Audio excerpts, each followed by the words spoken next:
Buonasera, buona domenica ai telespettatori di Telecolor, bentrovati, nuovo appuntamento con il nostro approfondimento della domenica, il punto per raccontare i fatti politici della settimana, che cosa è successo. In questa settimana devo dire che sta cominciando a carburare in qualche modo, no? Anche dal punto di vista politico, si avvicinano le amministrative, le coalizioni cominciano a dare qualche spunto di riflessione in più, c'è qualche candidato, poi la settimana questa in cui è ritornato a parlare Raffaele Lombardo, uscito da 13 anni, lui ha detto ancora di più, è un calvario giudiziario cominciato molti anni fa quando lui era presidente della regione, e oggi appunto si ritorna a parlare di Raffaele Lombardo addirittura come sindaco di Catania, o candidato sindaco di Catania. E poi insomma una questione che ci ha fatto, come dire, rizzare veramente i peli, perché è stata divulgata una notizia questa settimana che riguarda i fondi europei. Quanti soldi perde la Sicilia ogni anno e negli ultimi anni, fondi europei, fondi statali che potrebbero servire proprio ai siciliani innanzitutto a migliorare la propria terra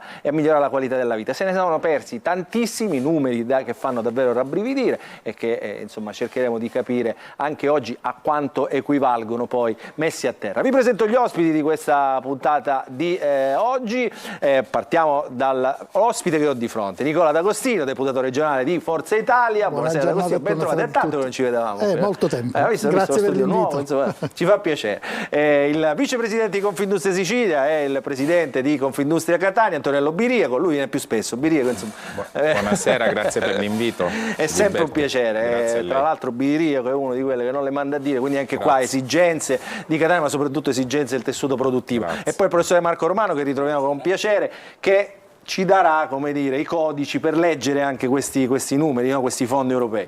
Vediamo. In collegamento Giorgio Assenza, deputato regionale di Fratelli d'Italia. Buonasera Assenza. Buonasera, grazie per l'invito. Luigi Sunzeri, deputato regionale del Movimento 5 Stelle. Buonasera Sunzeri. Buonasera a tutti. E Ismaele Lavardera, deputato regionale di Sud Chiama Nord, Cateno De Luca, sindaco, insomma quell'area che fa riferimento a Cateno De Luca. Buonasera Lavardera. Buonasera a voi. Senta Lavardera, prima di mandare la copertina, volevo raccontare questa storia che abbiamo raccontato insieme attraverso questa trasmissione. Come è finito quel concorso dei geologi insomma, che avete denunciato lei da deputato regionale e il suo collega delle Iene come due Iene? Ma è incredibile quella vicenda, perché ricordiamo che quel concorso doveva lavorare proprio per i fondi del PNRR, quindi esperti che dovevano lavorare proprio sui fondi del PNRR. Un candidato è stato incredibilmente escluso e ovviamente è andato a processo, è stato rifatto nuovamente questo concorso e magicamente è arrivato secondo. Pazzesco. Ma la cosa incredibile, lo sapete qual è? Che questo governo è sordo, perché noi abbiamo presentato un'interrogazione parlamentare ovviamente all'assessore Messina, che oserei dire non pervenuto. Io non so bene che cosa faccia Messina Andrea, ricordiamo, perché qua in questo periodo... non Maglio, Maglio se n'è andato a Roma, quindi in altri lidi. Io intendo quello cuffariano, di cuffare la memoria. Che fine abbia fatto non lo sappiamo, perché io chiediamo informazioni, cerchiamo di capire, almeno una presa di posizione, un segno di vita, un ciao. Non pervenuto. Insomma, la notizia è che questo candidato che si era rivolto alla giustizia, si era rivolto alle istituzioni, non ha avuto risposta, si è rivolto alle Iene, insomma, e magicamente da escluso è diventato secondo in classifica. Questo ci fa piacere almeno per ristabilire la giustezza e la giustizia. Allora, copertina con appunto i nomi che sono usciti al sindaco di Catania. Si è mosso soprattutto il centro-sinistra, comunque l'area moderata di centrosinistra, il centrodestra ancora a tentenna, e poi la questione Lombardo nella copertina curata oggi da Francesco Gigante, poi il dibattito.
E allora ritorniamo in diretta, questa è la copertina, ovviamente Catania come dire, in qualche modo diciamo, è stata protagonista in questa settimana quantomeno del gossip politico, candidati a sindaco, candidati che si sono diciamo, fatti avanti, altri che ancora insomma, tengono le carte coperte, e poi certamente questa vicenda Lombardo.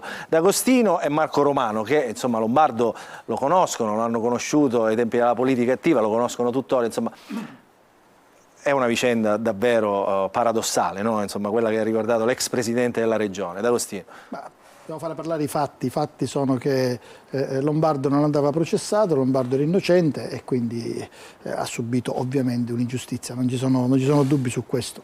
Poi tutto il resto, voglio dire, possiamo andarlo a commentare, ma sarebbe come dire, un ragionamento ozioso, perché è evidente che 13 anni non si recuperano e sicuramente se non ci fosse stato questo, chiamiamolo, incidente giudiziario, sicuramente avremmo scritto un'altra pagina di storia in Sicilia. Non so se è migliore o peggiore. È cambiato il corso della storia politica di questa Sicilia. Ma io posso dire, io ero lì con lui in quell'esperienza, fu un colpo tremendo a prendere di questa inchiesta, si rimane sbalorditi in quei momenti, attoniti, uno non sa cosa pensare.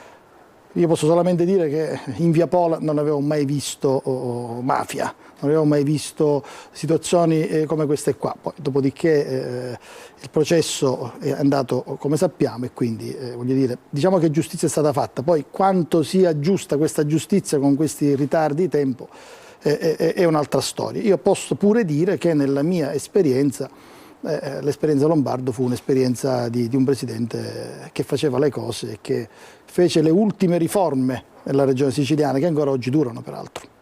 Insomma, anche qui ci sarà un lungo dibattito su questa vicenda politica e giudiziaria. Marco Romano. Ma io per l'esperienza mia amministrativa posso dire soltanto che... Ricordiamo, lei era alla Seus, no? Sì, io ho iniziato al 118, poi sono passato alle attività produttive quale dirigente generale e contemporaneamente gestivo anche, rimettevo in ordine il Parco Scientifico e Tecnologico della Sicilia, quindi come si commentava prima, come dire, scherzando tra virgolette con Nicola D'Agostino, un po' di potere l'ho gestito nella fase del Lombardo all'apice della sua capacità, quindi ho gestito e ho partecipato alla riforma della sanità insieme all'assessore Russo, ho partecipato con la riorganizzazione del servizio 118, la partecipata più importante della regione Sicilia, ho gestito il problema dei fondi comunitari, della spesa dei fondi in un assessorato che era bloccato, credo che c'erano stati già 4 o 5 dirigenti generali prima di me, quindi sono arrivato in un momento caldo e ho gestito situazioni abbastanza complicate.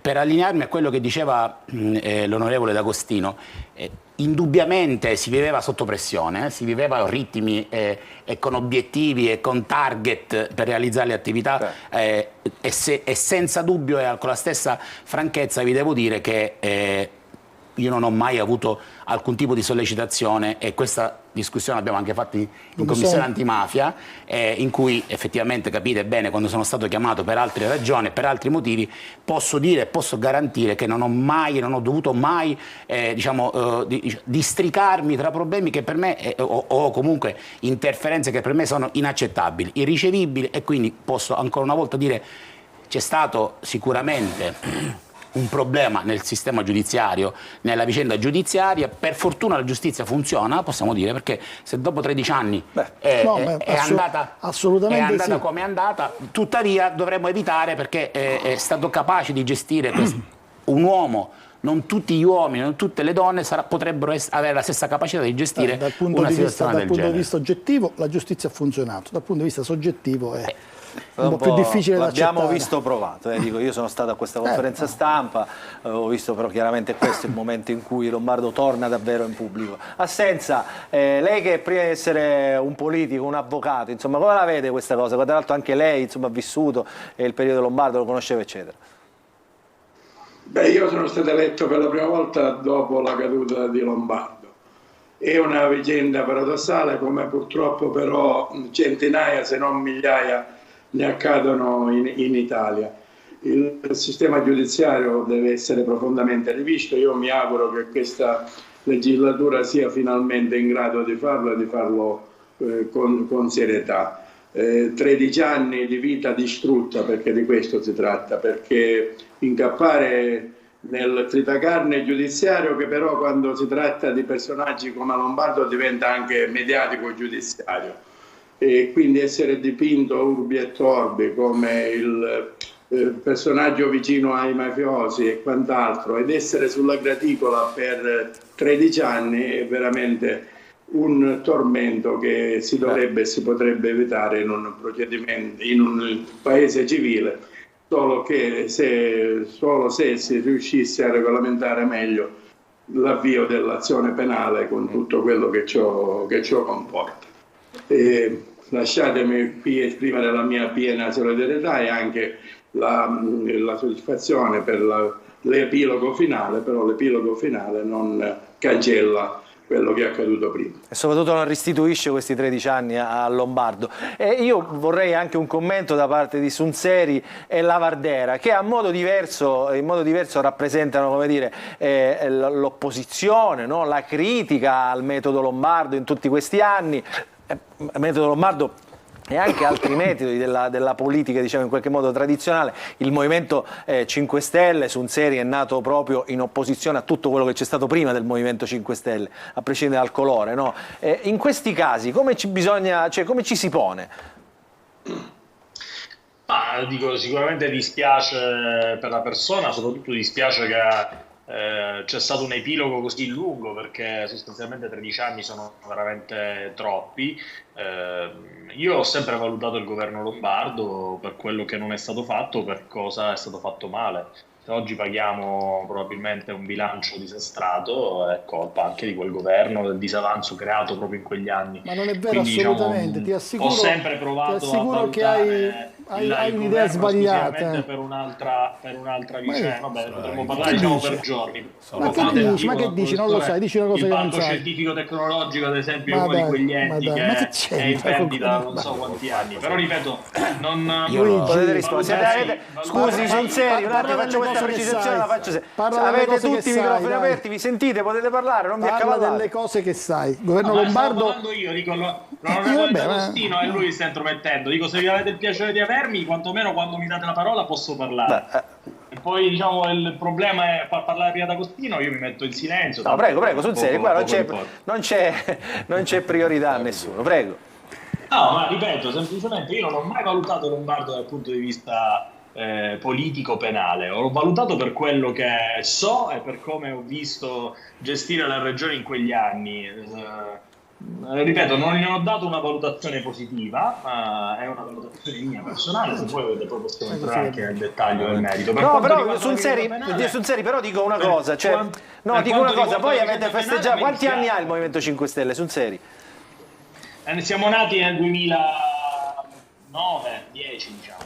diciamo più o meno sono gli anni della caduta di Lombardo, quindi insomma anche in Sicilia avete beneficiato di questa antipolitica verso quel tipo di politica. No, dico, è questo come il racconto, sì, vabbè, no? Diciamo, dubbio, cioè nel senso è come... Cioè, oggi, 13 anni dopo, insomma, questo alla fine non ha fatto niente, cioè è stato... Sì, però ripeto, io scinderei i due fattori. Uno, quello penale, personale, tutte le vicende che hanno riguardato e che vedono oggi fuori. Uno è la gestione della regione, cioè posso non essere contento di quegli anni del governo Lombardo, al di là del procedimento penale, attenzione, che mi dispiace, soprattutto anche per la durata, perché 13 anni per una persona che sta lontana dalla politica e viene additata da tutti come essere comunque vicino ad ambienti mafiosi non è sicuramente piacevole per nessuno, e quindi immagino il sollievo, come dire, la voglia di riscatto di questa persona che ha fatto il presidente della regione, non ha fatto il secondino, l'usciere di qualcosa. Cioè, poi la mia valutazione è sempre stata legata al merito della gestione della regione di quegli anni.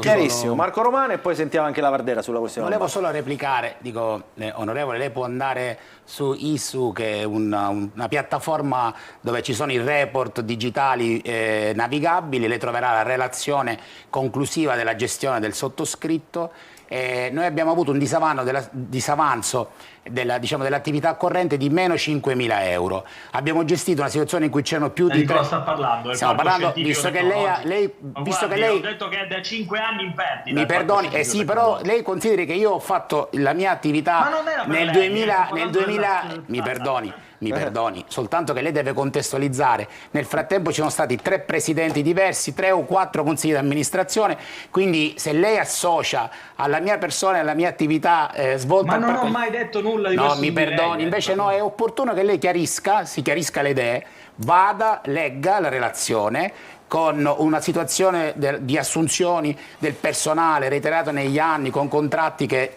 esponevano l'azienda a un gravissimo rischio di contenzioso. Abbiamo utilizzato gli strumenti che allora erano disponibili dalla normativa, abbiamo regolarizzato i rapporti di lavoro, abbiamo allineato quella che era la spesa corrente e cercato di contenere il costo degli ammortamenti dei macchinari e delle attrezzature che erano stati acquistati negli anni precedenti, e le posso garantire che io ho consegnato una macchina che aveva un meno 5.000 euro di spesa corrente, che probabilmente per qualche aspetto sarà un peccatuccio, ma lei sa perfettamente che quando gestiamo milioni di euro, 5.000 euro sono briciole in una gestione complessiva. Questo per dirle che con lei, col suo partito, abbiamo fatto tante iniziative bellissime. Per esempio con Cancelliere abbiamo promosso un'iniziativa allora di recupero degli oli esausti, però dico, c'era allora il rappresentante degli oli esausti a Caltanissetta, ed è stata un'iniziativa fortemente promossa e apprezzata dal vostro partito.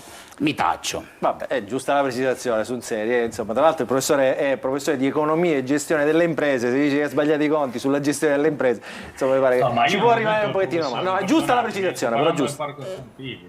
Ma io quello ho amministrato, a quello facevo riferimento, quindi mettiamo un attimo in ordine prima di sostenere e di fare confusione. La Vardera, anche qua, la Vardera, che ne pensa di Lombardi, di questa storia di Lombardi? Io credo che un po' la nostra categoria, e per nostra intendo anche quella giornalistica, rispetto a fatti di questo tipo, dovrebbe un attimo ridescrivere la propria visione delle cose, perché noi dobbiamo imparare a farci anche un bagno di umiltà, lo dico con molta onestà intellettuale, e a ricordare che fin quando qualcuno non è condannato in via definitiva è innocente, e questo ci permetterebbe di ridiscrivere anche queste parole dette da me, caro Luca, valgono credo il triplo rispetto a Lombardo, che dal punto di vista politico non è assolutamente il mio riferimento, quindi io non parlo della questione politica, ho altri riferimenti politici che sicuramente non sono né Raffaele Lombardo né Totò Cuffaro. Dico semplicemente che però questa storia onestamente dal punto di vista umano colpisce, perché inevitabilmente quello che poteva accadere con un eventuale processo è una roba che onestamente dal punto di vista umano non è corretto, quindi dovremmo anche rivedere anche le condizioni della presunzione di innocenza in questo paese, che è un po' malato sotto questo punto di vista, perché la gente comune, quando vede che qualcuno legge indagato, non sa la differenza tra eventualmente indagato e condannato, quindi questa cosa onestamente dal punto di vista sociologico e dal punto di vista umano dovrebbe completamente essere rivisto il nostro ordinamento. Tra l'altro proprio Lombardo, proprio Lombardo ha parlato in questa sua famosa conferenza stampa di gogna mediatica, prima ancora che di gogna giudiziaria, prima ancora che di calvario giudiziario. Questo però chiaramente ogni processo ha una storia a sé, perché quando ci sono, nel caso di intercettazioni inequivocabili di soggetti che hanno a che fare con ambienti mafiosi, è chiaro che lì l'opinione, quello che una da caso in caso. Non c'erano intercettazioni sul processo Lombardo, non c'erano. Non mi riferisco. No, lo preciso perché poi si potrebbe, lo sai meglio di me come funziona la televisione. No, però facciamo bene a precisarlo. Io dico quel caso ho espresso in generale. Ismaele, ti puoi mettere poco al centro, perché sennò non riusciamo a fare l'inquadratura. Ecco, al contrario. Siamo tutti in diretta. Va descritto per sé. Però ti dico con molta onestà che riferisco e ribadisco che sicuramente l'era Lombardo e l'era Cuffaro sono state quelle più buie dal punto di vista politico. Ma non è vera questa cosa, ma è una bugia. Ma perché dite queste cose? Ma ti posso dire, Ismaele, perdonami. La capacità di ognuno di avere un pensiero diverso. Sì, sentiamo D'Agostino, Sentiamo che ha da dire allora, ascolta Ismaele, così, perché nelle cose poi si può benissimo, lo puoi avere su un serio, lo puoi avere tu, un giudizio negativo dell'amministrazione Lombardo perché magari le scelte fatte non piacciono. Ed è un dato di fatto obiettivo e lo puoi avere tu, negativo, come lo può avere chiunque, perché è giusto, siamo in democrazia, ognuno giudica anche per i fatti, perché poi probabilmente dovremmo anche giudicare per le cose che sono accadute. Ma non dimentichiamoci che Lombardo riuscì a fare il presidente effettivo per 2 anni, che gli altri 2 anni e mezzo li fece indagato sotto una pressione giudiziaria paurosa e quindi fu col freno a mano tirato. Detto questo, Lombardo trovò una regione siciliana disastrata, indebitata fino al collo, un disastro di regione siciliana. Io ero la mia prima esperienza parlamentare ed ero in commissione bilancio. Guarda, puoi informarti con Cateno De Luca, che era assieme a me nel Movimento per l'Autonomia ed eravamo tutte e 2 vice capigruppo dell'MPA di Lombardo. Fatti dire da lui che cosa abbiamo trovato con Lombardo presidente e soprattutto cosa abbiamo fatto. Abbiamo fatto 4-5 riforme epocali per la regione siciliana dove ci fu di tutto di più di reazione a Lombardo. Non ultima la riforma sanitaria che prevedeva il piano di rientro, perché i debiti della sanità erano tanti, che ancora oggi in corso sta finendo, tanti e tali per cui stavamo meritando il commissariamento e solo grazie a Lombardo e a Massimo Russo siamo riusciti ad evitare il commissariamento che sarebbe stato un disastro totale. Allora dirti che Lombardo è stato un presidente straordinario, cioè, ma non scherziamo sui fatti, lo hanno dimostrato anche quelli che l'hanno succeduto Io sfido Lombardo a ricandidarsi e a chiedere il giudizio della gente. E vincerebbe. Visto che adesso lo può fare. Ma vincerebbe. A Catania lo faccia. Vincerebbe. Se non ha paura, lo faccia. Io lo dico con Ascolta, sei stato un po' imprudente. No, ma io lo posso fare, ma non sono imprudente, io lo rifaccio di nuovo e dico a Lombardo, e lo dico, si sfidi con la democrazia, si misuri e vediamo se vince. Ma questo per il futuro. Ma stiamo parlando. Ascolta Ismaele, parliamo del passato. Allora, non girare faccio la una frittata. precisazione, un attimino. La frittata Lombardo sarà qui in questa trasmissione la prossima settimana. Lo sottoporremo, ovviamente ci racconterà la sua vicenda, ma ci racconterà anche cosa è successo in questi ultimi 11 anni nella politica dell'MPA, che ancora esiste, lo ricordiamo, un partito vivo e vegeto, ma soprattutto cosa vorrà fare da domani in poi in Sicilia e a Catania. Quindi l'appuntamento domenica prossima qui con Raffaele Lombardo e tanti ospiti che lo intervisteranno insieme a me, quindi non vi do altre notizie. Entriamo invece Biriaco. Un imprenditore, se fosse stato 11 anni di giudizio, già avrebbe mandato a casa tutti, morto, totale. È successo. Totale, sì, è successo, ce ne sono tanti esempi e poi sappiamo benissimo che purtroppo il tarlo del discorso che l'avviso di garanzia e il processo non è un atto definitivo perché ci sono 3 gradi di giudizio, in questo ti tiene fuori da tutto il sistema contestuale. Un dramma tuo, un dramma alla famiglia, un dramma per i tuoi lavoratori, in caso dell'imprenditore è successo tante volte, è la reale fine di quella che è un percorso di un uomo che si è speso per il territorio e che fa della sua vita il suo primo bagaglio importante. E un fatto come questo dell'onorevole Lombardo va a dimostrare che tu per 13 anni sei stato messo praticamente alla gogna di tutto, una famiglia che vive malissimo e che tu poi dopo 13 anni nessuno ti restituirà quello che hai perso. Questo penso che sia però non so, lo chiedo a Senza, ma chiaramente dico, se dovesse fare una richiesta di risarcimento allo Stato, cosa accadrebbe a Senza? Beh, se non erro, fortunatamente Lombardo non ha subito un giorno di custodia cautelare neanche domiciliare e quindi da quel punto di vista paradossalmente non può chiedere nulla. È pazzesco, anche questo sì. Potrebbe chiedere il rimborso delle spese legali nel limite credo di 10.000 euro, quindi per 13 anni di processo. Ma davvero, Assenza, ma davvero? C'è solo questo? Immaginate che cosa. Solo questo può chiedere, Assenza, davvero solo 10.000 euro? Sì. C'è neanche 1.000 euro l'anno Questo è uno scoop della No, 10.000 l'anno. 10.000 euro l'anno l'avrà spese quantomeno. No, dico neanche 1.000 euro l'anno, c'è stato di più, pazzesco. Appunto, sì. Cioè, pazzesco. No, questo è un'altra delle ingiustizie del sistema giudiziario italiano, perché mentre quando tu vai a processo su querela di parte e viene assolto con formula piena, puoi chiedere la condanna del querelante ai danni e alle spese. In questo caso l'azione è l'azione punitiva esercitata dal pubblico ministero, come è lo Stato che attraverso il pubblico ministero esercita l'azione, e quindi non si può chiedere nulla se non... È perduta questa da 2 anni dalla la faccia di Biria che è pazzesca, no, cioè, è una norma è una cosa, della Cartabia, cioè è veramente del ministro. Vabbè, questa giustizia bisogna ripensarla in qualche modo, prima o poi, D'Agostino. Allora ci fermiamo, pubblicità e poi cominciamo a entrare nel vivo della trasmissione di oggi con i fondi europei e statali persi dalla Sicilia. Sul serio, una Caporetto avete detto voi, no? Forse siamo stati troppo buoni. Dopo la pubblicità.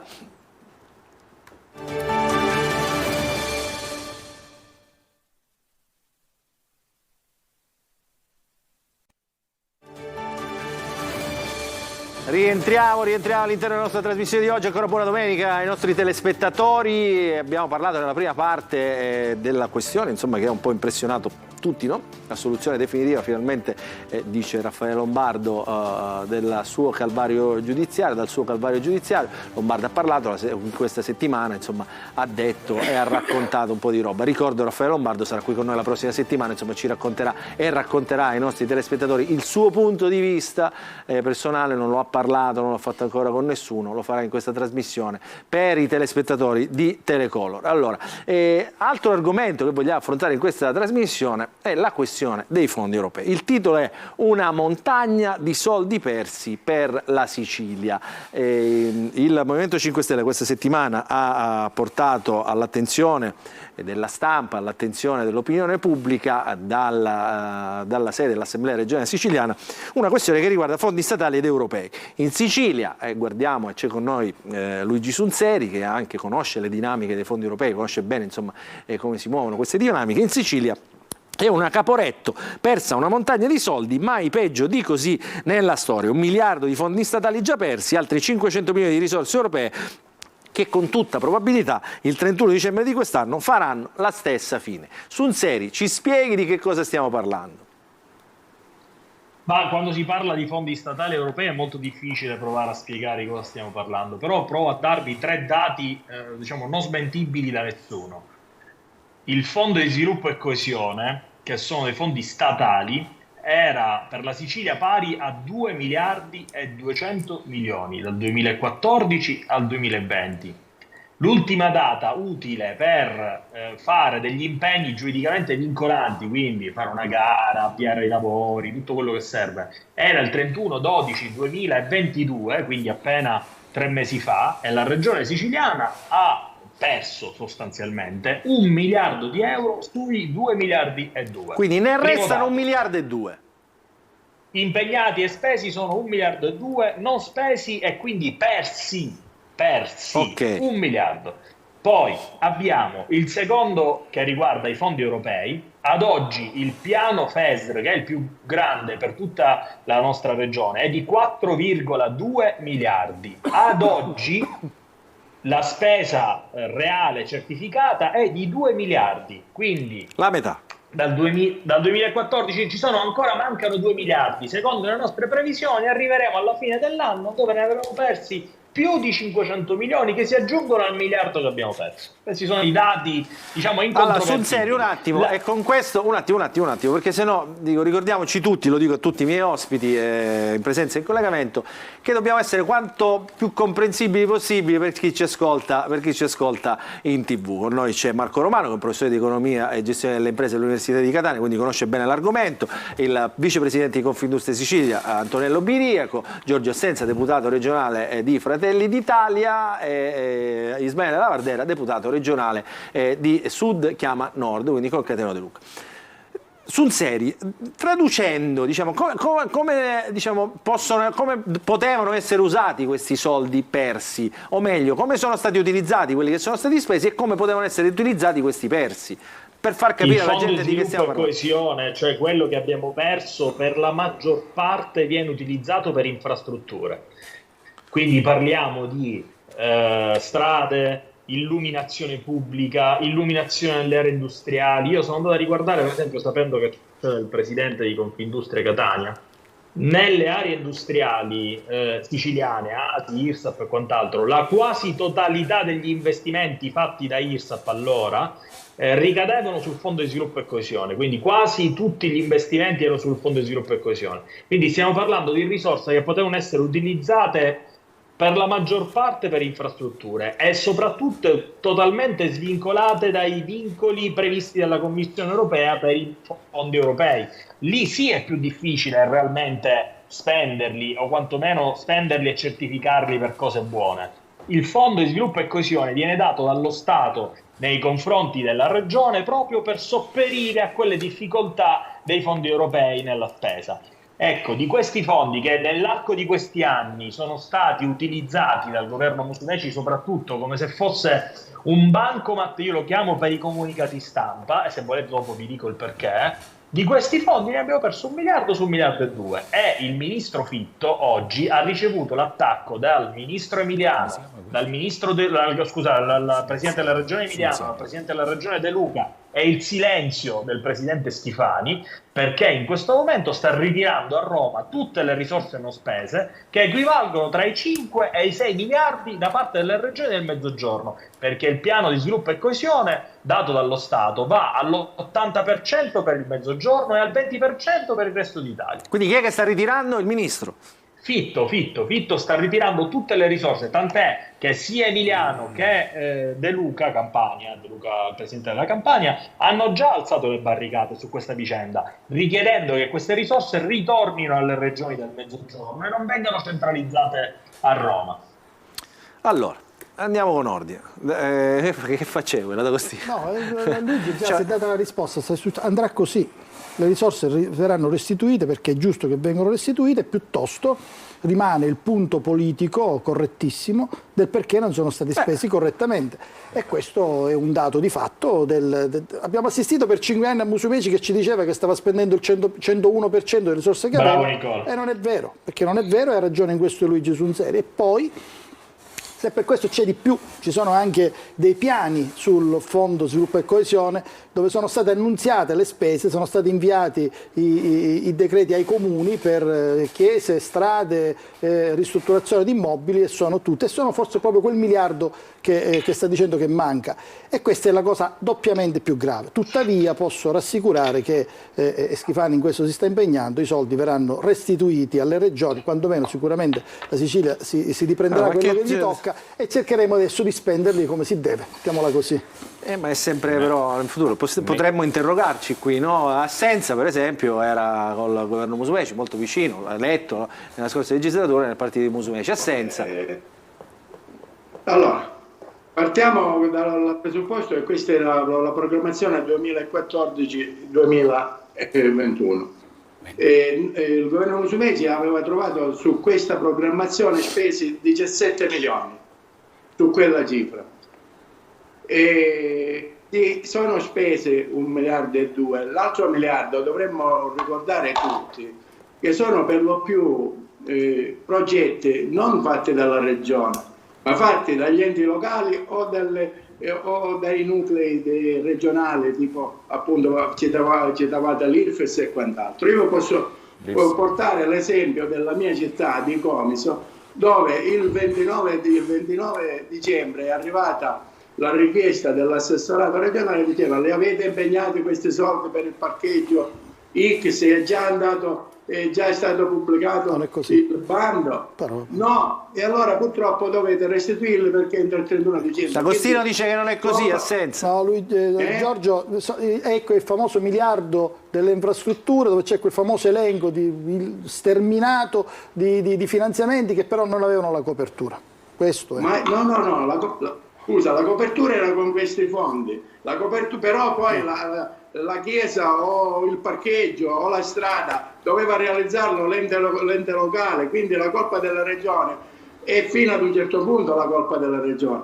Poi purtroppo è caduto tutto al momento del passaggio del governo, per cui da giugno a dicembre in pratica l'azione del governo è stata quasi nulla, perché poi c'è stata anche quella improvvida legge che approvata nella scorsa legislatura che faceva decorrere la nomina degli assessori solo dopo l'insediamento dell'assemblea, per cui tra la vacazio dopo Musumeci, l'insediamento di Schifani, il fatto che per un mese e mezzo Schifani è stato un uomo solo al comando, è chiaro che miracoli si potevano fare fino ad un certo punto. Aspetta un attimo, fermi minuti, voglio sentire Lavardera e poi ovviamente voglio sentire Biriaco. Sì, volevo solo aggiungere l'ultima cosa.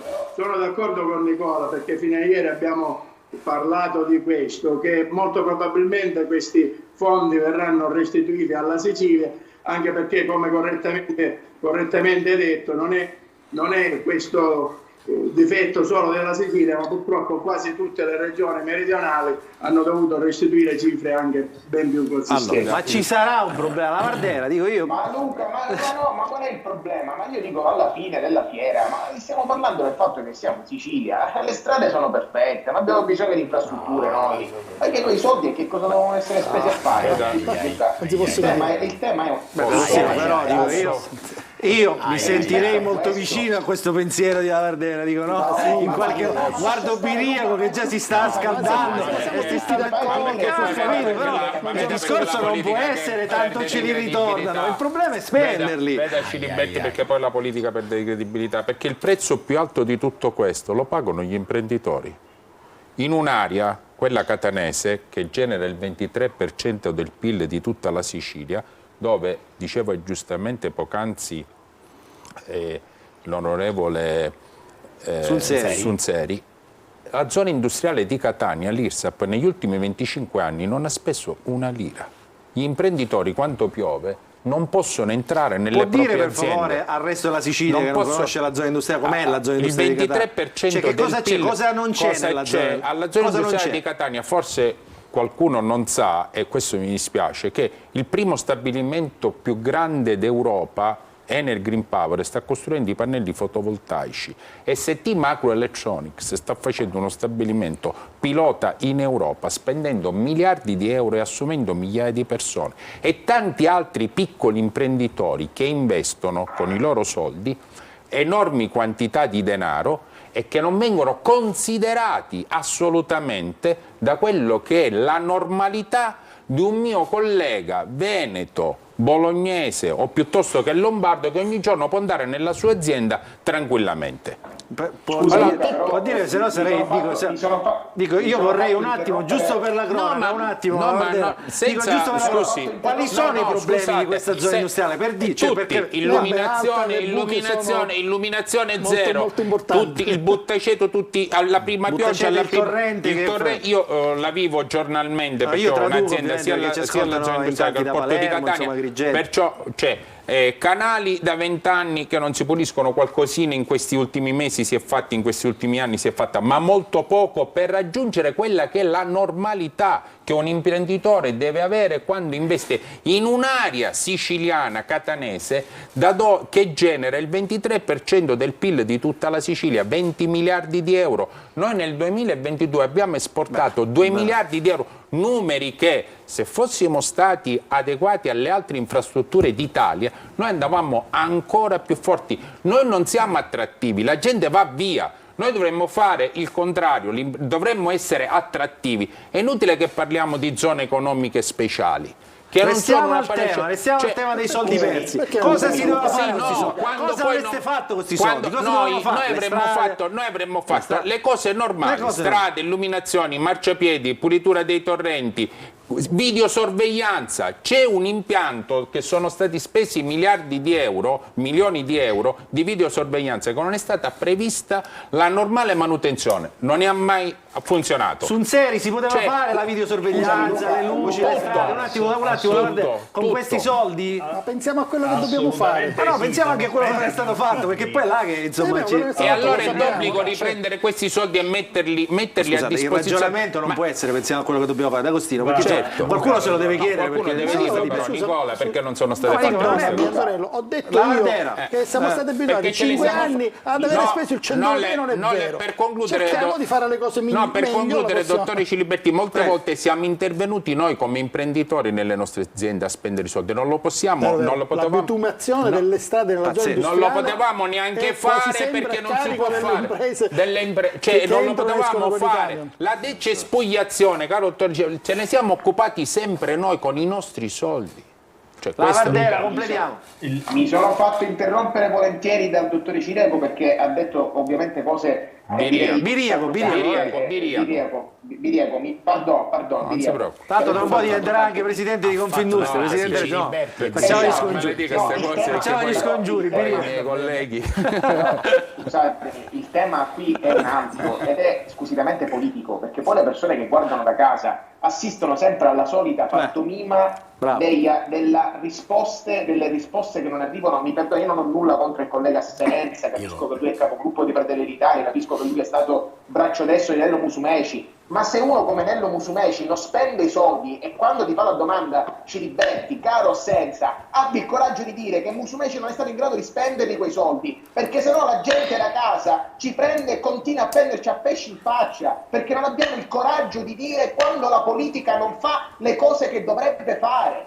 Assumiamoci la responsabilità. Voglio dirle una cosa, mi scusi onorevole, guardi, il governo Musumeci è stato l'unico in questi anni che ha destinato circa 10 milioni di euro per la zona industriale, che sono una goccia d'acqua in un oceano, però qualcosa, devo dire, questi soldi sono stati spesi poi dall'amministrazione, dagli assessori, da tutto. Voglio dire, è stato l'unico che in un certo senso su questo ha dato un contributo piccolo, grande, come poi ognuno di noi lo può quantificare, però praticamente il livello di disattenzione e il livello di negligenza che tutte le forze politiche hanno avuto nei confronti di una zona industriale dove per Catania e per la Sicilia è un volano di investimenti di grandissimo, un volano di grandissimo lavoratori. L'unico è stato Musumeci ad avere avuto invece attenzione? No, voglio dire, ha speso, ha mandato qualcosa,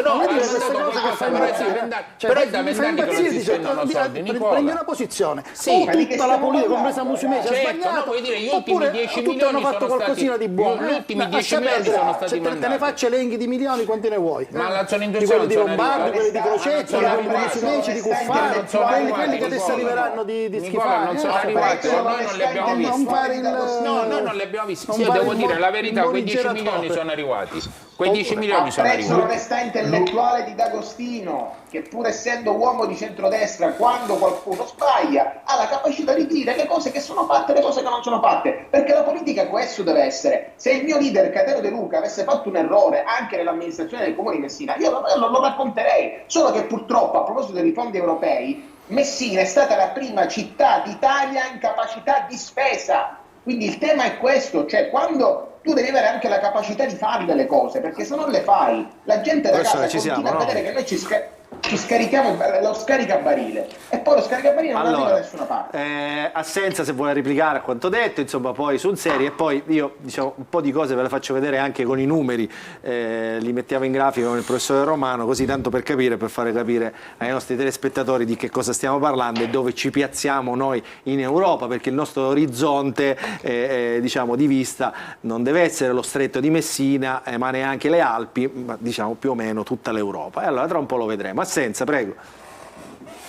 No, io voglio ribadire che in questo periodo di spesa comunitaria metà va attribuita al governo precedente, che aveva lasciato al palo tutto. Si è cercato di recuperare, si poteva e si doveva fare di più. Non dimentichiamo che purtroppo vi è una carenza di tecnici per la progettazione in tutti gli enti pubblici, che è una piaga per tutte. In questa finanziaria si è inserita una cifra importante proprio per cercare di individuare queste figure in maniera da accelerare la progettazione, che è indispensabile poi per la spesa, perché altrimenti parliamo del nulla se non abbiamo i progetti pronti, i progetti esecutivi da finanziare. Abbiamo voglia di lamentarci perché i soldi tornano indietro. Speriamo che con la prossima programmazione si agisca in maniera ancora più incisiva, ma occorre, lo ripeto, una collaborazione tra regione e enti locali e aziende. Ce l'ha data a noi, ce la gestiamo noi. Non andiamo da nessuna parte, perché ripeto, gran parte di questo miliardo sono opere che dovevano essere appaltate e realizzate dai comuni.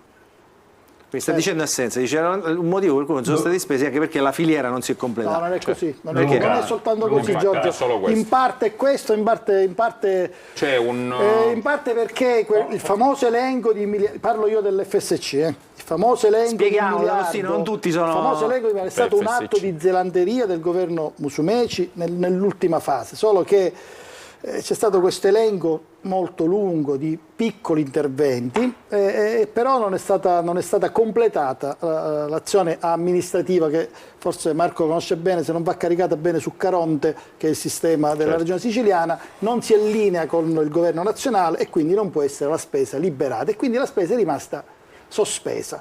Le somme quindi non sono state, come dice bene Sunseri, devolute alla regione siciliana, sono ritornate nelle mani di Fitto che ce le deve restituire. Scusi D'Agostino, però il fatto che non sia stata caricata bene non... perché è stata fatto tutto troppo tardi e non ci sono arrivati. Suona un po' male, Nicola, è stata caricata bene. Scusate, non si caricano bene gli ordini. Sto dicendo i fatti. Giusto, dico però D'Agostino suona un po' male, ha ragione. Chi se ne voleva parlare? Allora, ribadisco, il governo Musumeci negli ultimi mesi della situazione si ride, ma è così Luigi oppure no? Luigi è così o no? Ha fatto queste procedure troppo ritardo. Sta dicendo quasi tutta la verità. Dimmi cosa non sto dicendo diverso. Dimmi cosa manca. Parlo di FSC, su FESR ne sai di più tu. No, parliamo solo del fondo di sviluppo e coesione. Hai ragione a fare differenza, sbaglio io a volte a fare confusione tra i due. L'FSC è il fondo statale. Il fondo statale è stato quel miliardo di cui avete parlato. Il miliardo è stato gestito per la sua prima parte da Crocetta e Lumia, che riempirono la mia città, Termini Imerese, e la città di Gela, di milioni di finanziamenti del fondo di sviluppo e famoso patto Renzi. Musumeci quando si insediò nel 2017 immediatamente fece una delibera che tolse le risorse da Gela e Termini Imerese e le distribuì a Catania e altre zone, diciamo, compatenti al suo lato politico. Non stiamo dicendo nulla di falso. A gestire queste risorse devono essere per lo più enti locali, come diceva giustamente il collega Assenza, che hanno delle difficoltà oggettive nella progettazione e nella realizzazione di queste opere, ed enti regionali. La verità di tutta questa vicenda è che sull'FSC i governi della regione, sai cosa facevano, Luca? Se li vendevano con le delibere di giunta per dire ti ho finanziato questa strada, questo parcheggio, questa infrastruttura. Mi devi spiegare cosa ho detto di diverso, cosa ho detto di diverso io. Aspetta. La realtà è che quello che dicevi tu, quell'elenco a cui fai riferimento dell'ultimo anno di Musumeci, nell'ultimo periodo di Musumeci, non fa riferimento all'FSC 14-20 che è quello che abbiamo perso, ma fa riferimento all'FSC 21-27 che ancora non sappiamo manco a quanto ammonta. Cioè che Musumeci per finanziarsi, per farsi la campagna delle regionali ha abbandonato del tutto l'FSC 14-20 perché sapeva che non sarebbe mai riuscito a impegnare 1 miliardo di euro in pochi mesi alla fine dell'anno e si è fatto la campagna elettorale con la 21-27 con la quale ancora ad oggi c'è una delibera famosissima, credo sia la 409 del 4 agosto del 2022, dove ha finanziato centinaia di opere che non hanno manco lontanamente un progetto preliminare. Ma tipo? E sono... Tipo? Ma guarda, ma sono veramente centinaia, ma non lo so, se mi date 2 secondi la recupero e ti faccio fare 2 risate. Ma stiamo veramente... Allora facciamo così, Sunseri recupera la lista, nel frattempo credo voglia replicare Assenza in qualche modo. Guarda, no? ce l'ho qui, se mi permetti, guarda. Ha finanziato per il comune di Aragona riqualificazione del patrimonio culturale di via Chiarelli, una scalinata, Canicattì, riqualificazione di impianti fotovoltaici su tutti gli edifici comunali. Evidentemente il sindaco di Canicattì era un amico, adesso non manco chi sia. Il comune di Bivona, la SS 118, Casteltermini, riqualificazione urbana del comune di Casteltermini. Cioè, guarda, ce l'ho qui davanti, stiamo parlando di una lista infinita di opere, guarda, cioè finanziate con un fondo del quale ad oggi noi non sappiamo nemmeno quanti soldi ha. E nel assenza, un attimo, assenza e poi andiamo in pubblicità. Allora, per tutte queste opere c'era evidentemente quantomeno un progetto di massima. Sono state inserite in questa delibera di giunta, parliamo di agosto, a settembre si è votato, non vedo quale sia la colpa di Musumeci in tutto questo. Allora, chi veniva dopo doveva continuare, però questo non si riferisce alle somme perse, attenzione, perché altrimenti... No, ti ha chiarito, dice già impegnato soldi che devono arrivare. Queste sono le parole di Sunzeri, ovviamente. Questo col miliardo perso, ipoteticamente perso, non c'entra nulla. No, però diciamo, a quanto ho capito, Sunzeri mi corregga, se il metodo è stato questo, diciamo, è stato per prima e sarà per dopo. Cioè, identico. Ok. Quindi questo è, diciamo, per in qualche modo... Ma il metodo è corretto, perché sono opere per cui c'era un progetto di massimo. Viene concesso il finanziamento, poi è l'ente che riceve il finanziamento che deve attivare il progetto esecutivo, indire la gara e iniziare i lavori. Se questo impegno non è stato fatto entro il 31 dicembre, mi dite voi, la Regione, che colpa ne ha? Allora, professore Romano, facciamo vedere... L'illuminazione, Luca, un attimo, dobbiamo andare in pubblicità, sul serio, torniamo dopo, un attimo.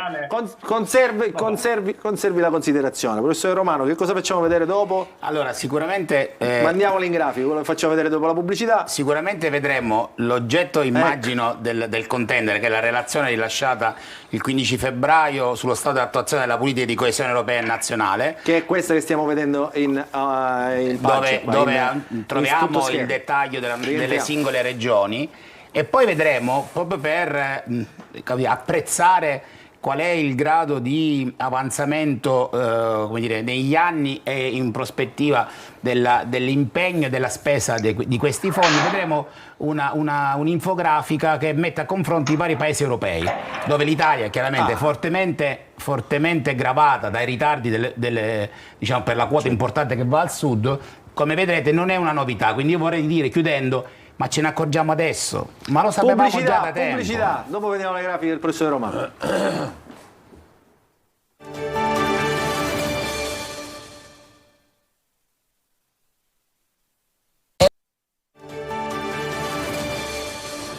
Rientriamo all'interno della nostra trasmissione. Il punto, oggi domenica 12 marzo, insomma, raccontiamo come la Sicilia spende o perde i fondi che gli vengono dati dallo Stato, dal governo centrale, ma anche dall'Europa, e che sono quelli che i cittadini, professore Romano, non riescono mai a vedere messi in pratica, no? In atto, cioè a terra. Questi soldi ci hanno spiegato i nostri ospiti, Antonello Biriaco, vicepresidente di Confindustria, Nicola D'Agostino, deputato regionale di Forza Italia, Giorgio Assenza, deputato regionale di Fratelli d'Italia, Luigi Sunzeri, che è quello che ha fatto, insomma, insieme al suo movimento, il Movimento 5 Stelle, la denuncia questa settimana all'Arts, e anche Ismaele Lavardera di Sud Chiama Nord. Professore, questi soldi che i cittadini vorrebbero vedere, no? Poi nelle strade, nell'illuminazione, nei trasporti magari, tutto quello che serve poi a vivere, diciamo, in modo molto più simile al nord rispetto a quello di adesso. Allora, professore, di che cosa parliamo adesso? Allora, diciamo, io credo che vorrei fare un ragionamento semplice. La gestione di questi fondi diretti europei, fondi tramite, diciamo, il passaggio a livello nazionale e quindi gestiti attraverso i piani operativi nazionali, e quelli che poi vengono rappresentati come piani operativi regionali a 360 gradi, non entro nel dettaglio, presuppone un processo di pianificazione, di programmazione, di monitoraggio e di controllo dell'avanzamento della spesa, come dire, asfissiante. Cioè, il burocrate della Regione Sicilia viene sottoposto in un'attività di continuo controllo delle varie fasi, dei vari processi. Quindi che oggi ci si accorga di questo risultato fa sorridere, perché chi fa questo mestiere e chi opera in questo contesto sa che questo è il risultato di una cattiva programmazione. Non è un problema contingente, è un problema sicuramente che ha come una matrice. Cioè, il burocrate doveva essere più bravo, più preparato, è indubbio, certamente, e senza dubbio, carissimi, i burocrati sono tutti lì. Questo non c'è dubbio. Nessuno. La responsabilità politica e la responsabilità amministrativa non purtroppo ai noi pare che non esista. La responsabilità politica è quando tu non riconosci la capacità di una parte politica di raggiungere gli obiettivi e quindi non gli dai più fiducia. La responsabilità amministrativa è quando tu hai una struttura burocratica dell'amministrazione, in questo caso della regione, dei comuni, degli enti territoriali, dei soggetti intermedi che sono stati riempiti con un'operazione artificio finanziario di risorse per, come dire, allocare spesa che poi non sono riusciti a scaricare a terra, dovrebbero essere valutati adeguatamente. Aggiungo con una nota polemica, mi perdonerete, poi sto diventando, come dire, vecchietto, e il chi se ne frega di Mario Barresi utilizzato per il territorio di Catania mi sta molto, come dire, mi irrita molto, perché ormai spesso il contesto è vabbè, tutti sappiamo che alla fine non si spenderanno, tutti alla fine facciamo il gioco delle parti, tutti mettiamo la lista. Lo diciamo tutti, non c'è bisogno è una cosa che diciamo tutti. E quindi il che... tema è chi se ne frega, cioè, ma in realtà ci deve interessare, perché tutti siamo interessati affinché... Cioè, se facciamo questa trasmissione... certo, no, chi se ne frega qui... No, ma chi se ne frega in generale, cerchiamo di farlo, cioè, no? Dico, Mario Barresi, non può essere... Basta, basta. Esatto, spieghiamo che succede. Pensate, la Regione Sicilia... Perché quello che ci sta facendo vedere lei non lo guardano i burocrati? Ma pensate, la Regione Sicilia spende tantissimi soldi di assistenza tecnica. Cioè non ci sono le competenze, abbiamo speso milioni di euro per acquisire competenze e professionalità. Vediamo le grafiche. Io credo che il dato più interessante, che ci guardiamo così sperando che, come dire, questo documento che vi invito a guardare possa essere in qualche modo di aiuto alla... Nel frattempo c'era Sunseri che voleva fare una considerazione su quanto detto poc'anzi. Sunseri, non lo sentiamo. Aspetti Sunseri perché non la sentiamo. Giusto per fare una precisazione, sì. Con Confindustria in merito al dottor Biego, in merito alla zona industriale di Catania. Tutti, come dicevo, i progetti finanziati l'area industriale di Catania devono essere gestiti dalla società Interporti e dall'IRSAP. Dall'IRSAP, onorevole. Dall'IRSAP.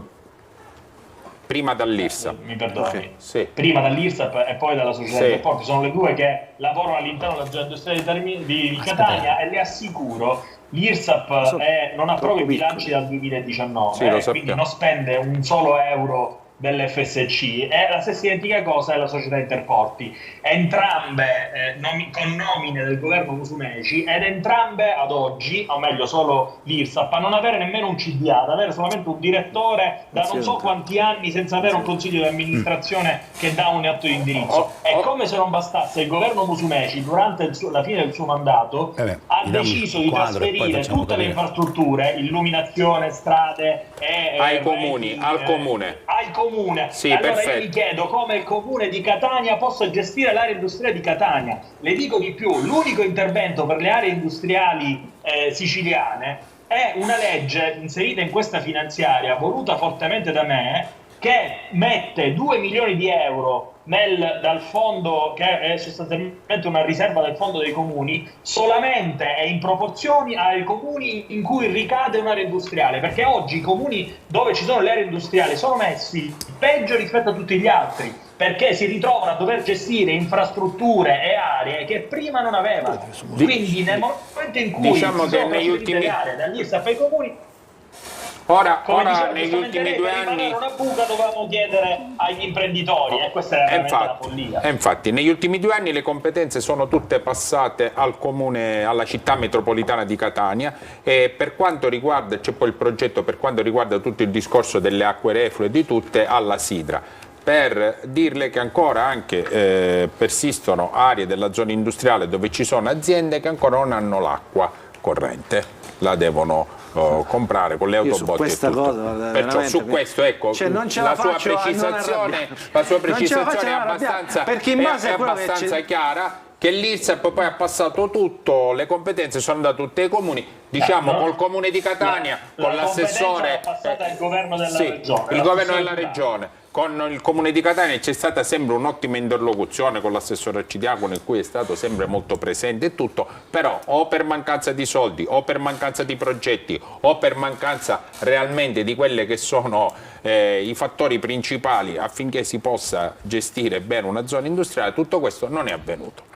Questa cosa guardo i miei ospiti, insomma, veramente se poi aziende tipo la ST dico, se ne vanno a un certo punto. No, o non capiscono capiscono perché accadono dice... alcune cose. No, Ciliberti, non capiscono perché se piove non possono entrare nelle aziende. Molte volte quando ci sono state le bombe d'acqua i dipendenti sono rimasti dentro le aziende, non sono potuti uscire, Ciliberti. C'è il problema che poi lei, quando parla con gli amministratori delegati di queste aziende francesi piuttosto che lussemburghesi, dicono ma perché dobbiamo venire a investire? Cioè, fateci capire qual è il la punto. convenienza. Lei come glielo può spiegare? Allora, professore, ci siamo con questi numeri? Le no? braccia, mica. Sì, no, farei vedere, abbiamo provato a rendere leggibile, farei vedere un quadro se riusciamo a... Allora, un quadro... diciamo, non sarà ci pensa la particolarmente regia, leggibile. Cos'è sta cosa? Comunque, è difficilissimo. Questo proprio dimostra Mettiamolo anche, come per favore, rispetto alla regia, gentilmente anche in studio, molto grande. A due tipologie di fondi, FESR e FSE, come in Italia, tra le diverse regioni, qual è stato evidenziamo il numero perché sennò non ci capiamo. L'avanzamento, eccetera. Qui vediamo sul PO-FESR, troviamo questo avanzamento adottati al 31/12, i dati che sono stati caricati, come diceva prima l'onorevole D'Agostino. Scenda un po' il foglio, se no non si vedono le voci in alto, leggermente, eccolo. Okay. E poi quindi qui abbiamo Sicilia, vediamo, e quindi se guardiamo il dato percentuale, pagamenti 56,1%, 62,2%, è inutile dirlo che in alcuni contesti, in alcune regioni abbiamo più del 100%. Dico, ma è un ragionamento che vorrei fare non tanto sul numero, sul dato, perché oggi, come dire, è tardivo, cioè questa attività, i nuclei di valutazione, tutte le attività che vengono fatte sono fatte continuativamente. La verità è che non possiamo più dire chi se ne frega, perché c'è un problema di competenze, c'è un problema di personale, la regione negli anni si è svuotata di competenze sia per i pensionamenti sia per una cattiva, come dire, anzi un'assenza di reclutamento, e poi c'è effettivamente un problema strutturale del nostro modo di gestire i fondi. È un problema strutturale, che è un problema dato dal fatto che spesso, ai noi, questi fondi non sono programmati, ma vengono utilizzati non in una logica di medio e lungo periodo, ma vengono utilizzati in una logica di breve e brevissimo. Quindi quando un'azienda pianifica in modo brevissimo ciò che dovrebbe essere utilizzato per obiettivi di medio e lungo periodo, chiaramente è un disastro. Cioè, chi fa finanza per le imprese sa perfettamente. Quindi se non cambiamo prospettiva di analisi, se non prendiamo i nostri dirigenti generali e i funzionari e i vari responsabili procedure e li mettiamo di fronte al fatto compiuto che non è possibile portare a casa questi risultati, e non ci sono scuse, perché c'è l'elenco e li sappiamo, sono sempre le stesse, onorevole D'Agostino, onorevole Assenso, sono sempre le stesse, e poi pensiamo che c'è un'assistenza tecnica che cuba milioni di euro, e mi domando, ma chi sono quelli che lavorano all'assistenza tecnica e a volte utilizzano la carta intestata della regione? Mi viene raccontato per scrivere parti che dovrebbe scrivere un funzionario pubblico. C'è una regione che è nelle mani dell'assistenza tecnica peggio mi sento, una regione che non utilizza correttamente quelli che sono gli strumenti diciamo, se possiamo vedere un attimo, di appunto piccolissimo, si vede male. Ecco, chiedo scusa. Ci spieghi cos'è? Questo è per esempio un altro strumento di analisi banale, semplice, se ce la facciamo. Allora, mi sa che dovrà ricaricarlo un attimo. Va bene, nel frattempo andiamo. Eccolo qua. No, aspetta. Ok. Vediamo se riusciamo a far partire l'animazione. No, ricarichiamo, va bene, continuiamo il discorso. Cioè, quindi se noi non ci confrontiamo rispetto ad un problema concreto, reale, amministrazione difensiva, il burocrate non firma, PO-FESR 115, spesa rifinanziata, è arrivato il Covid, hanno spostato le somme, hanno fatto il click day, l'hanno messo sulla coesione, oggi arrivano i decreti di un progetto che è partito nel 2017. È anacronistico che le imprese non possono realizzare. Aspetti, professore, Assenza, Sunseri, D'Agostino, Lavardera, insomma, gli date una risposta al professore Romano, per favore. Il professore ha fatto perfetta, nulla da dire. Non dimentichiamo che c'è da anni il blocco delle assunzioni in regione e quei timidi tentativi che abbiamo fatto. Assenza, mi scusi, però il professor Romano sta dicendo una cosa un po' diversa. Dice, perché se sbagliate voi la gente vi manda a casa e se sbagliano questi funzionari restano dove sono? E questo sta dicendo, non sta dicendo prendiamone di nuovi o facciamo lavorare gente che magari lo sa fare, sta dicendo proprio quello, cioè o ci si adegua ai tempi oppure bisogna cambiare in qualche modo. Cioè, è un'accusa importante questa. Sì, però ti cuoci sempre col brodo che hai e quindi puoi spostare il dirigente da un assessorato all'altro, però poi tranne 4-5 che sono in gamba, ma per gli altri c'è veramente da pensare. D'Agostino dice non è così. Giorgio, ascolta, dobbiamo avere l'onestà di dire che non è così.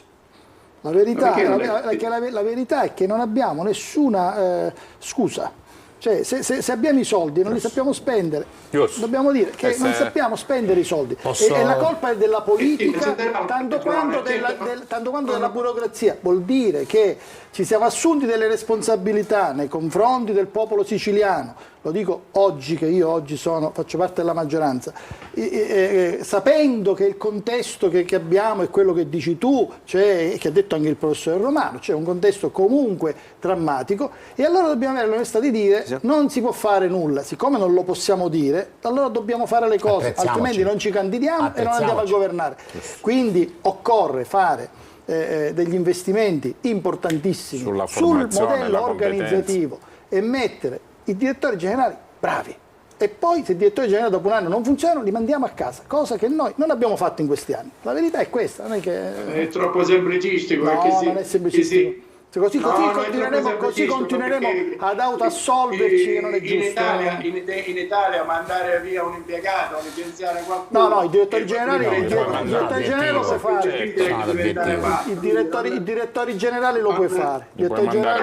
È come se lo puoi fare. Però se posso La Vardera è sul serio. Mi sembra, diciamo, come dire, abbastanza onesto D'Agostino in queste dichiarazioni. Il coraggio di dire la verità non è semplicistico, è semplicemente realistico, e quindi il fatto che D'Agostino dica cose corrette gli fa onore, sempre per onestà intellettuale. Però la questione che mi preoccupa è completamente, diciamo, la fiera dell'improvvisazione rispetto a cose di questo tipo, perché la denuncia che ci pone ovviamente, diciamo, il professore o comunque gente che è tecnico, perché poi noi ci fuggiamo sempre a questa cosa che siamo politici e quindi inevitabilmente non possiamo essere tuttologi, però nel momento in cui i tecnici ci dicono che ci sono dei problemi e la politica non fa nulla per cercare di cambiare il corso delle cose, e anzi, come abbiamo visto, ci liberti per il concorso degli esperti che devono utilizzare i fondi appunto del PNRR,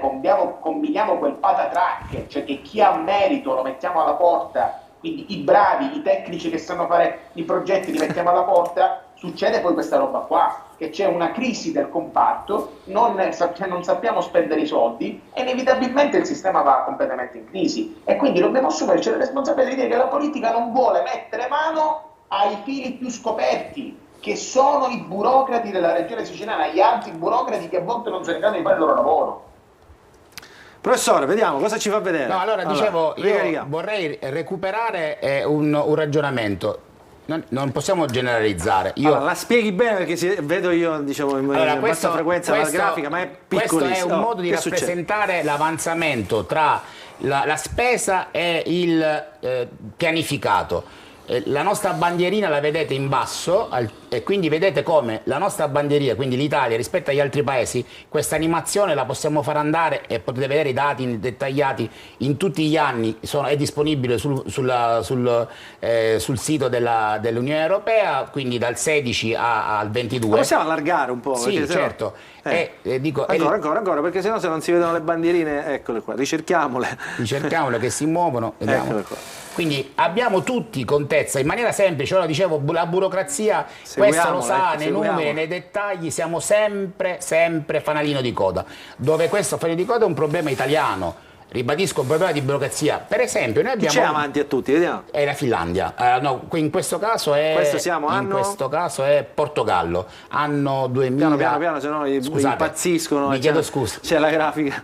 Nel 2021 il Portogallo, nel 2022 la Finlandia. La nazione che ha speso di più i fondi europei, che ha speso più fondi. Il miglior rapporto tra pianificato e spesso. Pianificato e Ora spesso. io quindi voglio dire che risulta essere ovviamente per sono forza dati caricati nel sistema, controllati, misurati, e quindi questo si può fare. Pianificato e spesso significa opera a terra, già certo, fatte, quindi io non voglio criminalizzare, anzi me ne guarderei, sono stato pro tempore un giovane sprovveduto direttore generale. Dico sprovveduto perché chiaramente il burocrate palermitano ha sempre visto chi arriva dall'esterno con competenze giustamente differenti dalle loro, con un legittima sospetto, nel senso buono del termine. Ok, quindi io non dico che bisogna improvvisare e prendere un altro giovane sprovveduto alla Marco Romano, me ne guarderei bene. Il mio risultato l'ho portato a casa, allora penso che quindi non eri sprovveduto? No, però dico nella percezione nella percezione di quali sono la cassetta degli attrezzi. Però ti devo dire, caro Nicola, se posso permetterti... Ma perché, scusa? Perché sul mio tavolo c'erano le carpette... No, ma perché? Lasciamo perdere le questioni personali. No. Marco Romano, ma ce ne saranno stati anche altri bravi come Marco Romano. Ma perché non restano lì quelli bravi? Perché non c'è un'attenzione verso il risultato. Spesso il risultato viene, in qualche modo... sacrificato per altre logiche. C'è un modello organizzativo e non una è per indolenza che è tutta meridionale, esatto, chi se ne frega, che è devastante, e la politica non riesce a... Io vi posso raccontare tanti aneddoti. Questo è il vero dato culturale, perché il problema politico qui non è soltanto quello che dice Marco, cioè darsi gli obiettivi, perché poi c'è le carpette da firmare, del funzionario a mettere una firma, esatto. Poi c'è la sovrintendenza che dice una cosa, il demanio dice un'altra, lì non si può fare, allora ho paura, non faccio, non firmo, quasi quasi mi dimetto e aspetto che viene quello dopo di me, e questa è una caratteristica generale. Meglio dove non la fare. politica non ha neppure, culturalmente, sociologicamente, visto che anche questo termine è stato utilizzato da Ismaele, non ha la capacità, la forza, devo dire anche l'intelligenza probabilmente, di imporsi, di fare delle scelte e di dire, per esempio, se ci sono direttori generali che non funzionano, li togliamo tutti questi qui e ne prendiamo di nuovi. Poi c'è la legge, mi dirà Giorgio, e ha ragione, che non ti consente di prendere direttori generali se non in una piccola quota rispetto all'organico che hai, e quindi alla fine finisce a essere il gatto che si morde, il cane che si morde la coda. Però da questo bisogna uscirne, e credo che una classe politica che ha un po' di decisionismo deve imporsi in qualche modo ci sarà una strada, perché altrimenti rimaniamo schiavi. In qualche modo ci sarà una strada per uscire da questa impasse. La politica ha abdicato al suo ruolo con la legge Bassanini. E questo è vero. E oggi la politica, ormai da anni, è prigioniera della burocrazia. Chi determina il successo o l'insuccesso di una determinata azione purtroppo è la burocrazia. E tu da politico, anche se sei assessore, anche se sei ministro, tu puoi fare la direttiva, ma non puoi firmare l'atto, non ti puoi sostituire al direttore generale. E quindi bene o male ti devi confrontare quotidianamente con questo apparato.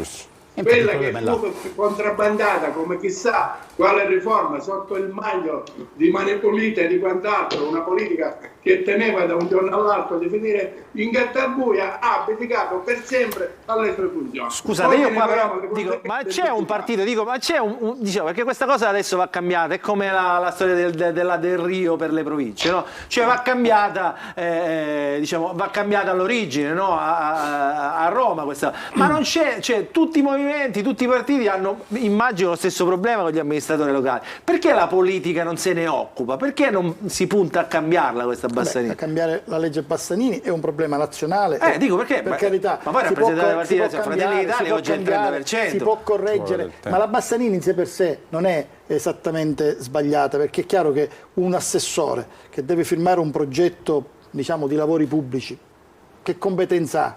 Non è, quindi è giusto che sia il direttore generale a firmarlo. Il problema è che l'assessore deve essere assolutamente, nel momento in cui assume il ruolo, deve essere nelle condizioni di poter rispettare gli impegni. E quindi se la sua macchina organizzativa non funziona, non c'è più la scusa che non funziona la macchina organizzativa, perché così non ce ne usciamo più. Deve cambiare.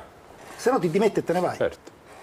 È quello che noi paghiamo ogni giorno, è come funzionano le nostre aziende, è quello che noi paghiamo ogni giorno, perché se c'è durezza, alla fine la mala burocrazia è quella che purtroppo non fa andare avanti lo sviluppo, ferma le infrastrutture e crea sempre un distacco maggiore con il resto della parte d'Italia. Posso dire una cosa, non è che tutti gli assessorati o tutti i dipartimenti funzionano allo stesso modo male. Sì, però scusami. Quindi vuol dire che c'è una speranza. Certo, però veda, abbiamo chiarito. Ma l'ho detto prima. Però veda, Ciliberto, a noi serve il risultato finale, cioè noi abbiamo bisogno di quei soldi che vengono spesi in tempo, bene, al fine di poter realizzare quello che effettivamente quei soldi giovano. Allora ci fermiamo per la pubblicità. Prego. Di dirti solo una cosa, una previsione, ti do un suggerimento per le prossime puntate. So che hai tantissimi spettatori, veramente tutta la regione, ma soprattutto nel catanese. Ti lancio una sfida, la lancio ai tuoi ascoltatori. Io sono sicuro che l'agenda urbana di Catania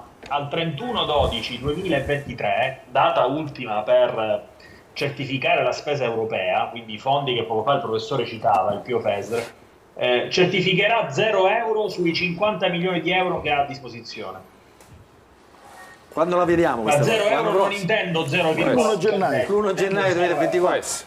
Oppure se sei coscienzioso lo fai a settembre, così vediamo se c'è qualche speranza. Ascolta, almeno se li comincia a spendere. Allora li cominciamo a spendere. Allora, cominciamo a spendere. Allora, sfida raccolta, va bene, vedremo cosa succederà. Grazie Sunzeri per il suggerimento. Allora ci fermiamo, l'ultima pausa pubblicitaria. Luca. Chi è? A Giorgio Assenza, prego.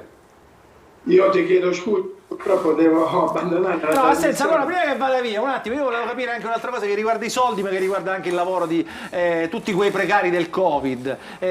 So che c'è tensione, diciamo, ancora oggi in regione su questa storia dei precari. Lo ricordiamo ai nostri telespettatori, stiamo parlando di quei lavoratori che hanno l'operato, prestato assistenza tecnica, amministrativa e sanitaria durante i 2 anni del Covid. Come è finita questa storia? Sono rimasti fuori, abbiamo capito che i medici sono stati riassorbiti perché servivano, gli altri che fine faranno? Per gli altri c'è uno spiraglio che è previsto dalla norma nazionale inserita nel milleproroghe, che consente l'avvio di una procedura sempre di selezione che deve riguardare questo personale, e però evidentemente con 2 limiti invalicabili: rientrare nel fabbisogno triennale dell'azienda sanitaria e rientrare anche con la copertura nei tetti di spesa previsti. Però nell'ambito di questo binario, per la verità abbastanza stretto, si potrà procedere a una procedura selettiva specifica per questo personale. Quindi diciamo questa storia... Chi è? Se vuoi te lo spiego io e non politichese, se vuoi. Prego, Lavardera, prego. Ma in buona sostanza onestamente è il primo vero dissidio e distruzione di questa presunta maggioranza che finge di essere unita, ma poi credetemi, io che ho partecipato a riunioni di capigruppo, a riunioni di commissione di sanità, e si è consumato il vero primo strappo politico di questa giunta, perché da Roma, ovviamente capisco anche l'imbarazzo del buon Assenza, che ha cercato giustamente di difendere la categoria di questi precari Covid, che ricordiamo hanno svolto un lavoro fondamentale dove nessuno voleva a volte metterci la faccia perché si rischiava la vita, e a queste persone la regione siciliana, nella consuetudine di quello che è successo il 28 di febbraio, siamo arrivati in aula, scadeva il contratto a loro e nessuno sapeva cosa fare a questi poveretti perché nessuno dava indicazioni precise, e quindi il Parlamento si è trovato a discutere di una cosa che poi non sapeva, perché a Roma volevano una cosa, quindi il partito di Fratelli d'Italia voleva qualcosa e invece il resto della maggioranza voleva la cosa opposta. Quindi tecnicamente alla fine si è consumata il primo strappo politico, perché l'assessore Volo su questa storia doveva in qualche modo fare un passo indietro, solo che poi si sono messi d'accordo e come se non fosse finita per la luce fino, a discapito di queste persone che, ricordiamolo, hanno prestato un lavoro fondamentale, e quindi il primo vero strappo politico si è consumato, e però è come se nulla fosse successo. Assenza, è giusta la lettura di Lavardera? No, evidentemente no. È vero che c'è una diversità di posizione fra alcuni partiti della maggioranza, ma che questo costituisca uno strappo politico non è vero. Proprio l'altro ieri abbiamo fatto una riunione di maggioranza con il Presidente Schifani, sono stati chiariti molti aspetti, fra cui anche questa vicenda. Ci si sta muovendo. Mi ha chiamato perché ha capito che mi stava perdendo. Ma non è vero, raccogliendo prima i dati, perché se non accertiamo quali sono i reali fabbisogni delle aziende, parliamo del nulla e parliamo di aria fritta. Anch'io avrei lo stesso spirito dell'amico Lavardera per dire cerchiamo di trovare una soluzione per tutti. Però è demagogico dire che ci riusciamo senz'altro. Non è così, noi dobbiamo avviare un procedimento che consenta alla maggior parte di poter riuscire a rimanere al lavoro e per il resto creare un bacino al quale attingere nel corso man mano che stiamo liberando le posizioni. Io devo liberare devo liberare Assenza perché la maggioranza o la crisi di quant'altro ce ne corre. Allora, io dico una bestemmia se dico che nelle amministrazioni pubbliche si entra con un concorso? Credo di no. Posso sarò Assenza dice Sunseri, dico una bestemmia se dico che nelle amministrazioni pubbliche si entra con un concorso. No, lo dice la Costituzione, quindi è giusto. Ha perfettamente ragione, ma la procedura selettiva è un concorso, mi perdono Sunseri, però quello che prevede la norma nazionale è comunque una procedura selettiva riservata a questo bacino, quindi è sempre una procedura selettiva e quindi fondamentalmente stiamo dicendo tutti la stessa cosa. Tu pensa che in commissione Giorgio Assenza e Ismaele Lavardera la pensavano esattamente allo stesso modo. Poi chiaramente però ha ragione Ismaele, si è creata un minimo di attrito, poi io dico minimo, tra magari Ismaele nella giusta contrapposizione politica dice altro che minimo, un massimo politico, no? Un minimo il minimo e il massimo corrispondono a che cosa? Al fatto che purtroppo il desiderio che è comune di poter dare una risposta e quindi avere una pace sociale rispetto a questi giovani che si sono spesi, che ci sono stati, che si sono prestati, chi più, chi meno, ma ci sono stati, non si può realizzare perché la legge non lo permette. Quindi tutti vorremmo, ma non possiamo. E quindi dobbiamo tutti rientrare nel ranking ed ecco perché, come ha detto benissimo Giorgio, nella riunione poi di maggioranza si è capito che non si poteva fare le punte avanzate e qualcuno che faceva il cattivo dietro e si è trovato il punto d'incontro che è quello che dice la legge peraltro. La legge dice con chiarezza quello che ha detto Giorgio Assenza e quindi bisognerà rispettare la legge, sarà dura, sarà dolorosa, ma secondo me ci sono tutte le condizioni nel giro di qualche anno per trovare delle soluzioni. Magari non saranno tutte perfette, non accontenteremo tutti, ma quando anche avremmo accontentato la gran parte, si tratta comunque per questi signori di un miracolo. Allora ci fermiamo, pubblicità, la regia mi sta chiamando già da un po'. Grazie Assenza per essere stato con noi. Grazie. Buonasera, scusate, ma devo andare per va bene così, grazie Giorgio Assenza. Ci fermiamo, pubblicità, poi l'ultima parte della nostra trasmissione, credo che ci resta il tempo per i saluti e poco più e fare un minimo di ragionamento sull'amministrativa.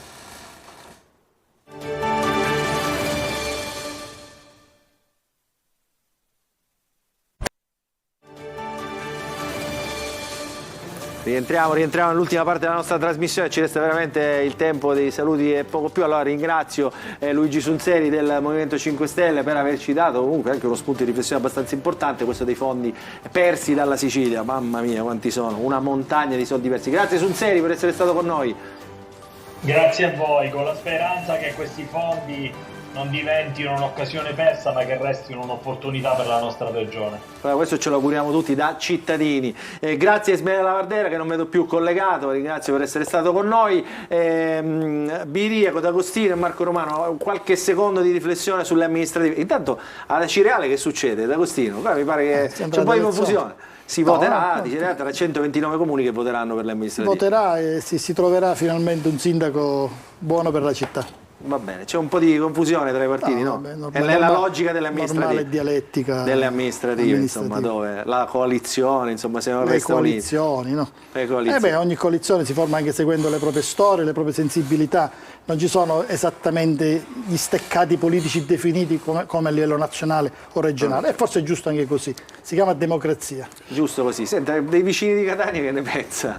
Che sta succedendo? Lì c'è qualche responsabilità Catania in più. È il comune più grande che va al voto. È il comune più grande che va a votare in tutta Italia, quindi dovremmo fare un po' più in fretta. Voterà tra l'alro 2 settimane dopo, quindi con tutti i riflettori puntati. Catania c'ha non solo il fatto che un comune è grande, comune capoluogo di provincia, è anche città metropolitana e noi sappiamo che prima che faremo la nuova legge sulle province, che arriverà magari nei prossimi mesi e si voterà magari fra mesi, se non addirittura fra un anno, nel frattempo abbiamo le macerie e che riguardano un'intera provincia, non soltanto la città. C'è una doppia responsabilità e credo che in un momento come questo, parliamo di fondi che stiamo perdendo ma che recupereremo, di ingenti somme che arriveranno tutte in una volta, perché adesso tutte queste somme arriveranno tutte contemporaneamente, tra PNRR, si sta mettendo programmazione vecchia che recuperiamo in miliardo, programmazione nuova che ancora abbiamo speso €1 e via dicendo, arriverà tutto in una volta, una barca di miliardi che, se un ente grande come Catania e un ente come la provincia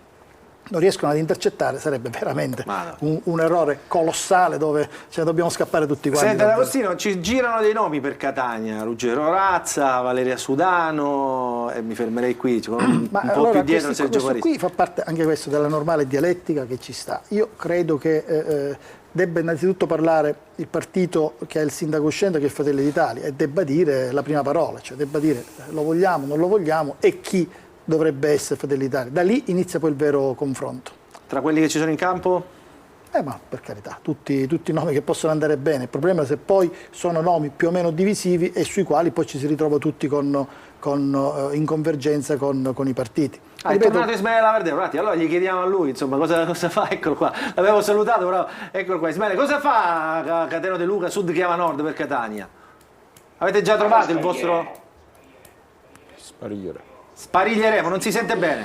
Sì, no, rispetto a questi mammut della politica che sono in campo, che inevitabilmente, diceva bene D'Agostino, deve essere Fratelli d'Italia a dire la sua, ma ricordiamo che Fratelli d'Italia è Pogliese, con il quale io, è una persona che stimo, eccetera, però politicamente bisogna assumere un atto. Non ha avuto il coraggio di lasciare la città, di dire basta, e ha dato questa città a questo commissariamento lungo infinito. Se n'è andato a Roma, si è preso il suo spariglieremo, che significa? Spariglieremo, avremo un nostro candidato fuori da ogni schema, lo dice il nostro Cateno De Luca, ha fatto oggi un post, un vostro candidato probabilmente giovanile, una roba che non vi aspetterete, siamo qui pronti a raccontarla. Birico, allora immagino che le richieste al prossimo sindaco di Catania saranno le stesse che ha fatto al sindaco precedente, a quella ancora prima, che poi era quello che c'era ancora prima ancora. A maggior ragione in una situazione tale, Carlo Ciliberti, noi immaginiamo che un sindaco deve avere una visione manageriale, deve essere capace di capire che abbiamo un'occasione unica e sono i fondi del PNR. Se praticamente riusciamo a perdere anche questa,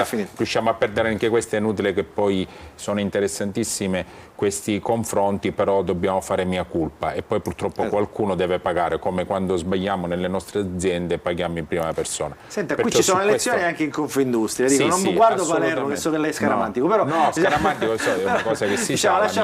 A Catania avete individuato, no, il suo successore? Assolutamente, ci sono due candidati, poi chi sono? C'è stata fatta una sintesi fra i due candidati e a breve possiamo dirlo il nome o no? Sono i due candidati, si conoscono, sono il commendatore Di Martino e l'ingegnere Spampinato. Fra i due è stata trovata una sintesi sul commendatore Di Martino. Stiamo aspettando lo dice piano? No, stiamo aspettando le procedure, perché se prima non andiamo in consiglio generale, se prima non andiamo in consiglio generale, lei capisce che sono delle cose che per tutti i nostri associati. Guardi che la provincia catanese ha una Confindustria, io su questo sono stato e sono felice di poter essere il presidente, una Confindustria che è cresciuta molto negli ultimi anni, che conta circa 28.000 dipendenti con 700 aziende. Se non contava niente non per questo le dico, i passaggi anche nostri interni sono importanti, però sicuramente sono... Tra l'altro davvero insomma, le ragioni delle imprese secondo me devono essere ascoltate molto in questo periodo. Professore Romano, noi ci rivediamo presto, e noi facciamo commenti. Quello che mi auguro in una battuta di 10 secondi è che chiunque si prenda la responsabilità di amministrare questa città abbia una visione e abbia una squadra, perché un uomo solo al comando o una donna solo al comando non bastano. Catania ha bisogno di tanto, c'è un'università importante, c'è un sistema produttivo importante, ci sono infrastrutture come l'aeroporto, il porto e anche il sistema viario che sta fortemente beneficiando di tanti investimenti. Catania ha una grande responsabilità per lo sviluppo della Sicilia. Abbiamo bisogno di qualcuno che sappia attrarre investimenti, investire sullo sviluppo, sulla crescita economica del nostro territorio. Solo questo, quello che mi auguro, poi che raccolga la spazzatura, che lo spazzino raccolga le carte e che ci sia un minimo... Io mi auguro che ci sia qualcuno che sappia programmarli sti fondi, esatto, perché sennò li perdiamo tutti. Grazie al professore Romano, grazie a Antonello Birico, presidente di Confindustria Catania, vicepresidente di Confindustria Sicilia, grazie all'onorevole Nicola D'Agostino di Forza Italia, grazie a tutti i nostri telespettatori che ci hanno seguito sino ad ora. Ricordo l'appuntamento per la prossima settimana, ci sarà qui, forse al posto dell'onorevole D'Agostino, Raffaele Lombardo, che ci racconterà insomma questi 13 anni di calvario giudiziario e poi ovviamente tanta politica. A domenica prossima, buonanotte a tutti. Grazie.